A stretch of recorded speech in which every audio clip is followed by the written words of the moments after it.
আমাদের হাফিজ চোখের হুজুর সামনে অনেক যুবকের সুন্দর বয়ান করতেছে। লাশ। সকলে মনোযোগ দিয়ে একটু এমন শুনবেন একটা এবং দিন বেশি বেশি করে নাই, শেয়ার করবেন। কয়েক মাস আগে বাইতুল্লাহ বাংলাদেশের খবর শুনলাম, বিদেশি যুবক টাকা কামাই করে স্বর্ণের অলংকার নিয়ে ঢাকা আসছে।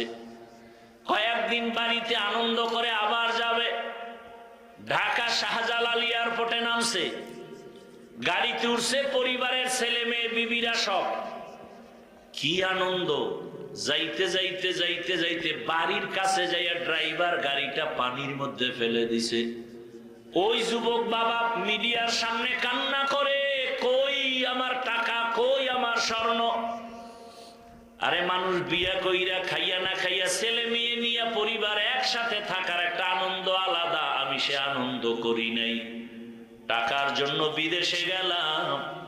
আজকে আমি বাড়িতে আসছি, আনন্দ করব।